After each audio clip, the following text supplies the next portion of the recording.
viewers, welcome back to our channel Maths Zone with PP. I am Sanjeev Kumar. Today I want to provide you quick revision notes of chapter 10 class 12th biology, that is microbes in human welfare. तो आज मैं आपको chapter 10 जो microbes in human welfare है class 12 की, उसकी detail जानकारी देता हूं। तो आइए स्टार्ट होते हैं अब। हाँ, तो आइए अब हम आपको क्लास 12 बायोलॉजी की ये quick revision notes chapter 10 microbes in human welfare है, इसके बारे में डिटेल जानकारी लेते हैं। Microbes are diverse protozoa, bacteria, fungi and microscopic plant viruses, viroids and also prions that are proteinaceous infection agents. They are followed everywhere on earth, ranging from soil, air, water and some inhabitable places। कहने का मतलब हो गया कि microbes जो है ये diverse protozoa, bacteria और फंजाई और माइक्रोस्कोपिक प्लांट वायरसेस इत्यादि होते हैं एंड प्रायंस होते हैं, प्रोटीनेशियस इन्फेक्शियस एजेंट होते हैं। तो दे आर फाउंड एवरीवेयर, कहने का मतलब हो गया कि ये सभी जगह पाए जाते हैं अर्थ पर। ये सॉइल में, एयर में, वाटर में और सम इनहेबिटेबल प्लेसेस, कुछ इनहेबिटेबल प्लेसेस में भी। तो bacteria and fungi can be grown on nutritive media to form colonies which can be seen by naked eye and very useful in study of micro organism. कहने का मतलब हो गया कि बैक्टीरिया और फंजाई ग्रो होती है न्यूट्रिटिव मीडिया में कॉलोनी के रूप में, जो कि देखा जा सकता है खुली आंख से भी, और माइक्रो ऑर्गेनिज्म ये बहुत यूजफुल स्टडी होती है। अब microbes cause many diseases in human beings, plants and animals. Several micro organisms are useful to man in diverse way. Microbes जो होता है ये ह्यूमन बीइंग में, प्लांट में, एनिमल में डिजीज कॉज करता है, परंतु कुछ माइक्रोब्स यूजफुल होते हैं मैन के लिए इन डाइवर्स वे, बहुत डाइवर्स वेज में। अब हम देखते हैं microbes in household products. तो microorganisms like lactobacillus and other commonly called lactic acid bacteria, जिसे लैब बोला जाता है, grown in milk and convert it to curd. कहने का मतलब हो गया कि माइक्रो ऑर्गेनिज्म जिसे लैक्टोबैसिलस बोलते हैं और जिसे कॉमनली हम लैक्टिक एसिड बैक्टीरिया भी बोलते हैं, जो दूध को दही में कन्वर्ट कर देता है। The LAB products acid that coagulates the partially digest the milk protein. ये लैब जो है ये प्रोड्यूस करता है एसिड्स को जो कोगुलेट करता है, पार्शियली डाइजेस्ट करता है मिल्क प्रोटीन को। It also improves it's nutritional quality by increasing vitamin B12। ये न्यूट्रिशनल क्वालिटी को इंक्रीज करता है विटामिन B12 के रूप में। अब इन आवर स्टमक टू, हमारे स्टमक में, the lab plays very beneficial role in checking disease causing microbes. Lab जो है बहुत ही बेनिफिशियल रोल प्ले करता है ये डिजीज को चेक करने के लिए जो माइक्रोब्स से होती है। अब दूसरा पॉइंट हम देखते हैं, the dough is use to making food such as dosa and idli is fermented by bacteria. जो डफ प्रोड्यूस करते हैं हम फूड बनाने के लिए, डोसा और इडली के लिए, ये भी बैक्टीरिया के द्वारा फर्मेंटेड होती है। The puffed up appearance of dough is due to the production of CO2 gas. यानी डफ जब हमारी फूल जाती है तो इस तरह की अपीयरेंस CO2 गैस के प्रोडक्शन से होती है। The dough used for making bread is fermented using bakers yeast. यानी डफ जो ब्रेड बनाने के लिए बेकर्स यूज करते हैं उसमें ईस्ट का यूज करते हैं, जिसको हम सैक्रोमाइसिस सर्विसिया बोलते हैं। अब तीसरा cheese is one of the oldest food items in which microbes were use. Cheese को बनाने के लिए भी माइक्रोब्स का यूज होता है, जो कि बहुत पुराना फूड आइटम्स है। The large holes in Swiss cheese are due to the production of large amount of CO2 by a bacterium named propionibacterium shermanii. यानी इसे हम प्रोपियोनिबैक्टीरियम सरमानी बोलते हैं। द रॉकफोर्ट चीज is रिपेंड bye growing a specific fungus on them for the particular flavour. यानी रॉकफोर्ट चीज जो होती है ये रिपेंड होती है ग्रो होने से एक स्पेसिफिक फंगस की, जो कि एक पार्टिकुलर फ्लेवर देती है। अब हम माइक्रोब्स इन इंडस्ट्रियल प्रोडक्शन देखते हैं। तो a number of products like beverage and antibiotics involve use of microbes. कहने का मतलब हो गया ए नंबर ऑफ प्रोडक्ट्स जो बीवरेजेस के रूप में और एंटीबायोटिक्स के रूप में इन्वॉल्व होती है वो भी माइक्रोब्स की यूज से होती है। Production on large scale requires growing microbes in very large vessels called fermenters. यानी एक लार्ज स्केल में माइक्रोब्स की प्रोडक्शन जो है लार्ज वेसल्स में की जाती है जिसे हम फर्मेंटर बोलते हैं। यहाँ देखिए फर्मेंटेड बीवरेज, अब हम इसे देखते हैं ये फर्मेंटेड बीवरेज क्या है। Saccharomyces cerevisiae used for bread baking and commonly called brewer's yeast is used for fermenting malted cereals and fruits juice to produce beverages like wine, beer, whiskey and rum. Wine and beer are produced without distillation, where whiskey, brandy and rums are produced by distillation of the fermented broth. तो fermented beverage के अंतर्गत Saccharomyces cerevisiae आती है जो कि use करी जाती है ब्रेड मेकिंग के लिए और कॉमनली इसे ब्रूअर यीस्ट बोला जाता है। ये यूज करी जाती है फर्मेंटेड माल्टेड सीरियल और फ्रूट जूस के साथ जो प्रोड्यूस करती है beverages like wine, beer, whisky और रम को। जो वाइन और बियर होती है ये प्रोड्यूस होती है बिना डिस्टिलेशन की, जबकि विस्की, ब्रांडी और रम ये प्रोड्यूस करते हैं डिस्टिलेशन प्रोसेस के द्वारा फर्मेंटेड ब्रॉथ में, जो कि यहाँ दिखाया गया है फिगर में। These are the fermented broth. अब हम एंटीबायोटिक्स देखते हैं। तो they are chemical substance produced by some microbes and can kill or retard the growth of other microbes. Penicillin was first antibiotics to be discovered. Antibiotics have great improved our capacity to treat deadly disease such as plague, whooping cough, diphtheria and leprosy. तो antibiotic हम बोलते हैं ऐसे chemical substance को जो produce होती है कुछ माइक्रोब्स के द्वारा और जो किल करती है, retard the growth of the other microbes, जो दूसरे माइक्रोब्स को समाप्त करती है। पेनिसिलिन पहली एंटीबायोटिक्स थी जो डिस्कवर्ड हुई थी। Antibiotics have great improved our capacity. ये जो है इसमें एक बहुत ही ज्यादा पाई जाती है इम्प्रूव्ड कैपेसिटी जो ट्रीट करती है डेडली डिजीज को जैसे कि प्लेग, वूपिंग कफ, डिप्थेरिया और लेप्रोसी को। अब तीसरा पॉइंट देखते हैं हम। Chemical organic acids, enzymes and other bioactive molecules are commercially produced by microbes. यानी केमिकल्स, ऑर्गेनिक एसिड्स, एंजाइम्स और बायोएक्टिव मॉलिक्यूल्स ये कॉमर्शियली प्रोड्यूस करी जाती है माइक्रोब्स के द्वारा। अब कौन कौन से केमिकल होते हैं वो हम नीचे देखते हैं। यहाँ केमिकल्स तो पहला है एस्परजिलस नाइगर, ये फंगस होती है जो साइट्रिक एसिड प्रोड्यूस करती है। ये एक्टोबैक्टर एसिटी, ये बैक्टीरियम होती है जो एसिटिक एसिड प्रोड्यूस करती है। क्लोस्ट्रीडियम ब्यूटाइलिकम, ये बैक्टीरियम होती है जो ब्यूट्रिक एसिड प्रोड्यूस करती है। फिर लैक्टोबैसिलस, ये भी बैक्टीरियम होती है, ये लैक्टिक एसिड प्रोड्यूस करती है। फिर ये सैक्रोमाइसिस सर्विसिया, ये इथेनॉल प्रोड्यूस करती है। अब हम एंजाइम देखते हैं। तो एंजाइम के अंतर्गत लाइपेज जो यूज्ड इन लॉन्ड्री डिटर्जेंट्स, ये यूज करी जाती है लॉन्ड्री डिटर्जेंट्स में। दूसरा होता है पैक्टिनेस एंड प्रोटीएस, ये यूज्ड इन बॉटल जूसेस में। और स्ट्रेप्टोकाइनेस, ये स्ट्रेप्टोकोकस बैक्टीरियम होती है, ये यूज करी जाती है clot buster to remove clots, यानी क्लॉट को रिमूव करने के लिए। अब हम बायो एक्टिव मॉलिक्यूल्स देखते हैं।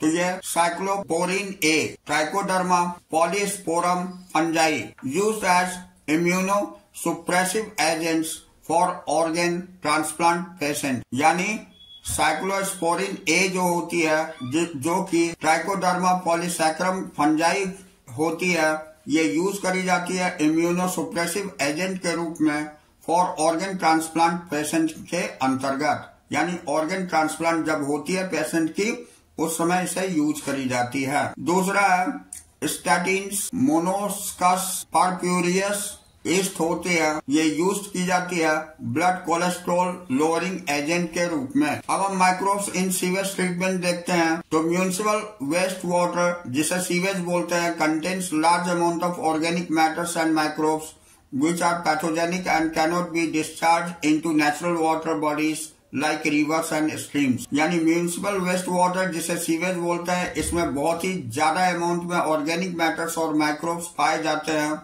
ये पैथोजेनिक होते हैं। ये डिस्चार्ज नहीं किए जाते हैं नेचुरल वाटर बॉडीज में, जैसे कि रिवर्स और स्ट्रीम में। अब sewage is treated in sewage treatment plant to make it less polluting by using heterotrophic microbes naturally present in sewage। Sewage treatment is done in 2 stages। तो कहने का मतलब हो गया कि सीवेज ट्रीटमेंट जो होती है ये ट्रीटमेंट प्लांट की होती है जो कि बनाती है less polluting by using heterotrophic microbes को, जो नेचुरली प्रेजेंट होती है सीवेज में।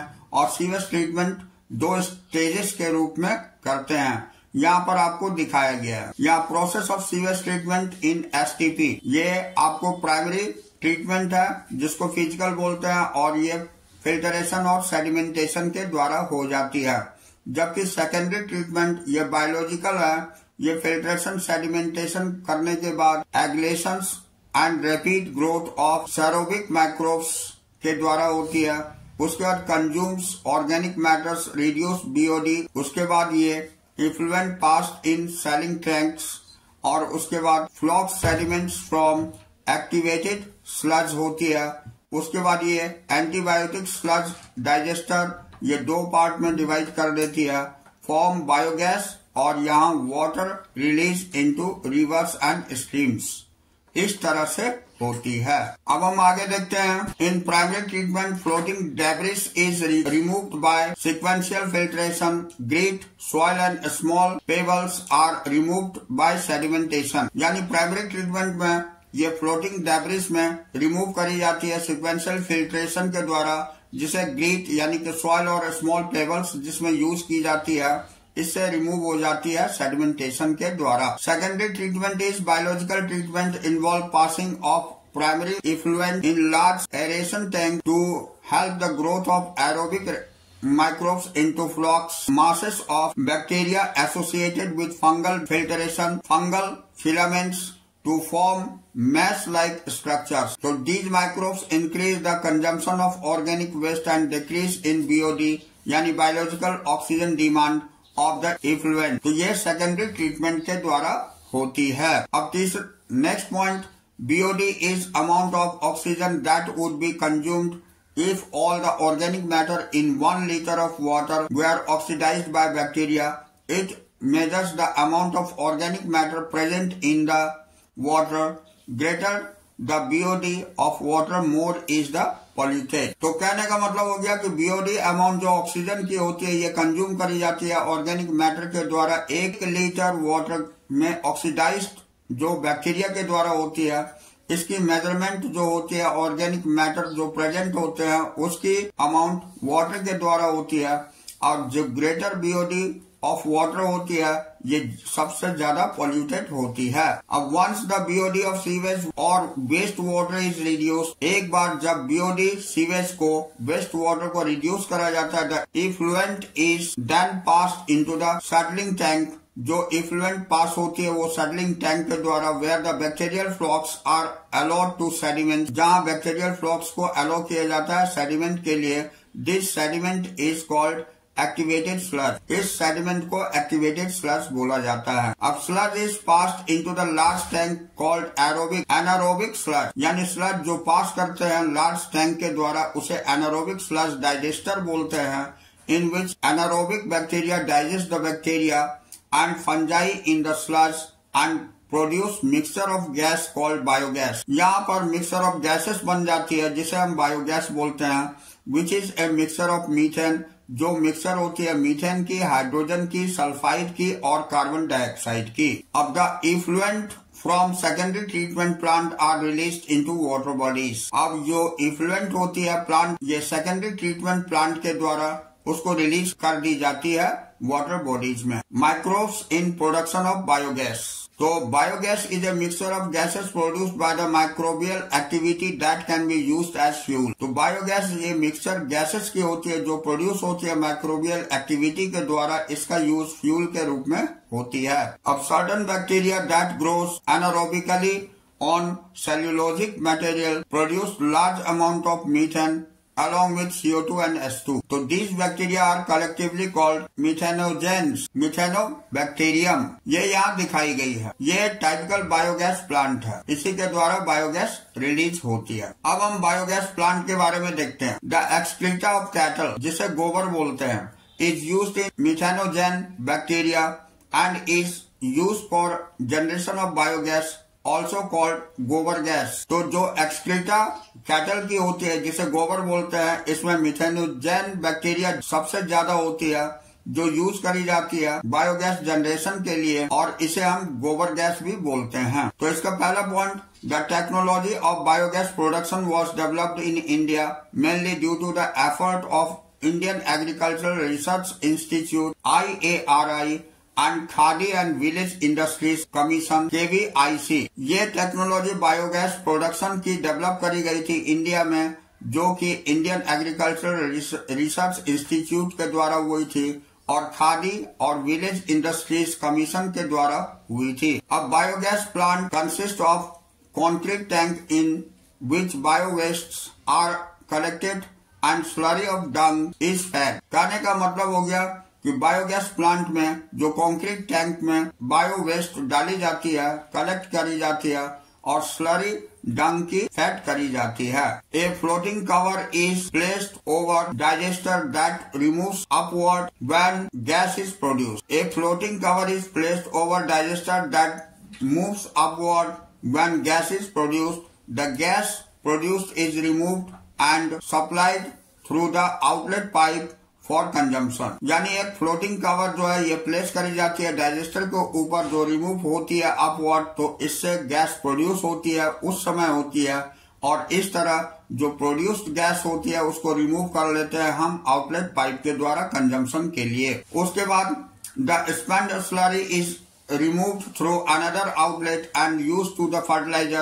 Biogas plant is more often built in rural areas as large amount of cattle dung is available easily। कहने का मतलब हो गया कि बायोगैस प्लांट उस एरिया में लगाई जाती है जहाँ की कैटल डंग प्रचुर मात्रा में प्राप्त हो सके और अवेलेबल हो सके। अब हम microbes as bio control agent देखते हैं। तो bio control means use of biochemical method for controlling plant disease and pest. The chemical used as pesticides and insecticides are harmful to human beings and animals. कहने का मतलब हो गया कि bio control जो होती है ये बायोकेमिकल मेथड के द्वारा कंट्रोल करते हैं प्लांट डिजीज को और पेस्ट को। जो केमिकल यूज करी जाती है पेस्टिसाइड्स और इंसेक्टिसाइड्स के लिए, वो हार्मफुल होती है ह्यूमन बीइंग्स और एनिमल्स दोनों के लिए। अब biological control of paste and disease is a method of controlling paste on natural predictions rather than chemicals. The organic farmer create a system where the pests are not eradicated kept at manageable level by complex system of check and balance within the living and vibrant ecosystem. For example, the ladybird and dragonflies are used to get rid of aphids and mosquitoes respectively. On brassicas and fruit trees, the control butterfly caterpillars Bacterium Bacillus thuringiensis is used. तो कहने का मतलब हो गया कि biological control paste और disease की जो है मेथड ऑफ कंट्रोलिंग पेस्ट और नेचुरल प्रेडिक्शंस के द्वारा भी केमिकल्स की होती है।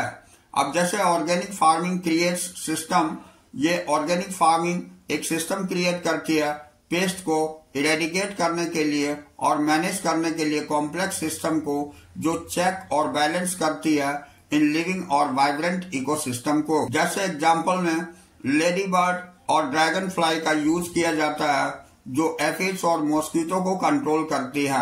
अब हम biological control and development for use in treatment of plant disease is the fungus Trichoderma. यानी बायोलॉजिकल कंट्रोल और डेवलपमेंट यूज करी जाती है ट्रीटमेंट प्लांट डिजीज की, फंगस ट्राइकोडर्मा कहलाती है।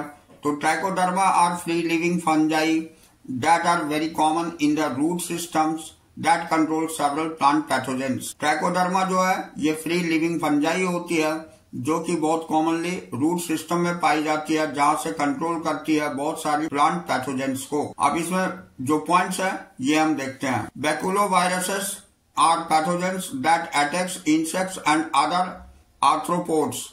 The majority of baculoviruses called used as biological control agent are in the genus.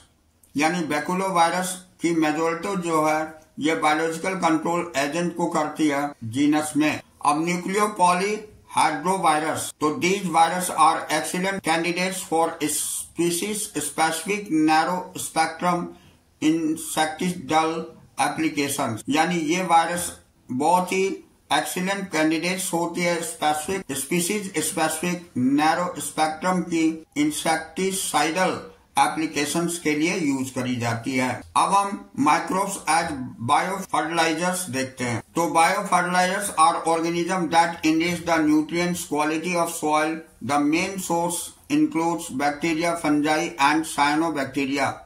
Bio fertilisers जो है ऐसे ऑर्गेनिज्म को कहते हैं जो एनरिच होती है न्यूट्रिएंट क्वालिटी ऑफ सॉइल में. द मेन सोर्स इसकी इंक्लूड करते हैं बैक्टीरिया, फंजाई और साइनोबैक्टीरिया के रूप में. The root nodules form the rhizobium bacteria on root of leguminous plant increase the nitrogen level of soil necessary for various metabolic process. Azotobacter, azospirillum are free living bacteria that live in the soil and fix atmospheric nitrogen into organic form. कहने का मतलब हो गया कि rhizobium bacteria जो होती है ये लेग्यूमिनस प्लांट के नोड्यूल्स में पाई जाती है जो नाइट्रोजन को फिक्स करती है और ये मेटाबॉलिक प्रोसेस में. अब एजोटोबैक्टर जो है ये एजोस्पाइरुलम जो है ये फ्री करती है बैक्टीरिया को लिव इन द सॉइल जो सॉइल में रहती है और ये फिक्स एटमॉस्फेरिक नाइट्रोजन को ऑर्गेनिक फॉर्म में करती है. अब हम देखते हैं symbiotic association of fungi and angiosperm plant. इसको हम माइकोराइजा बोलते हैं. Also increase the fertility of soil. ये सॉइल की फर्टिलिटी इंक्रीज करती है.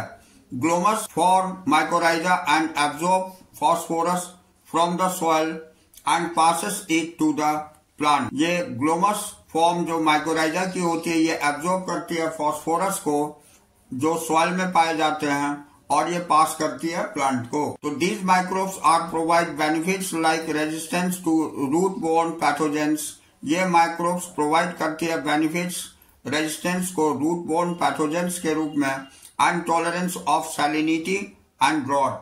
और ये टॉलरेट करती है सैलिनिटी एंड ड्रॉट को. अब साइनोबैक्टीरिया जो नोस्टॉक और एनाबीना के द्वारा होती है.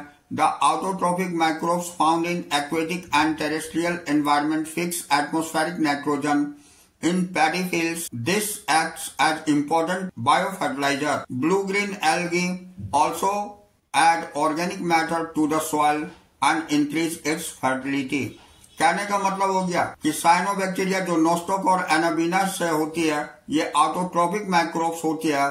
ये पाई जाती है एक्वेटिक और टेरेस्ट्रियल एनवायरनमेंट में जो फिक्स करती है एटमॉस्फेरिक नाइट्रोजन को.